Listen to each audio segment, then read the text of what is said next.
ఎప్పుడైనా మనం చేసే మంచి పనుల మూలంగా దుఃఖం లభించి ఇంకొకరికి వారు చేసిన చెడు పనుల మూలంగా సుఖం లభిస్తే మనసుకి తప్పకుండా అనిపించవచ్చు, అలా సత్కార్యాలే చేయడం వల్ల, ధర్మాన్ని అనుసరించటం వల్ల కలిగే ప్రయోజనమేమిటి అని.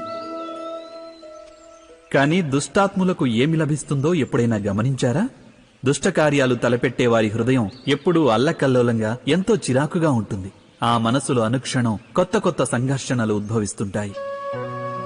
అపనమ్మకం వారిని జీవితాంతం వెంటాడుతూ ఉంటుంది.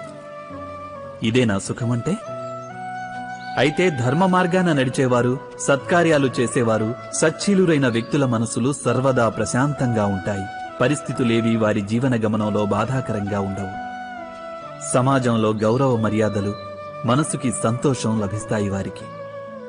అనగా సత్ప్రవర్తన అన్నది భవిష్యత్తులో లభించే సుఖాలకు మార్గం కాదు. సుఖానికి నిర్వచనమే సత్ప్రవర్తన. అదేవిధంగా దుష్ప్రవర్తన అన్నది భవిష్యత్తులో ఎదురయ్యే దుఃఖాలకు మార్గం కాదు. అధర్మం చేసిన క్షణమే అది దుఃఖాలను ఉత్పన్నం చేస్తుంది. ధర్మం ఆచరిస్తే సుఖం రాదు. ధర్మానికి మరో పేరే సుఖం.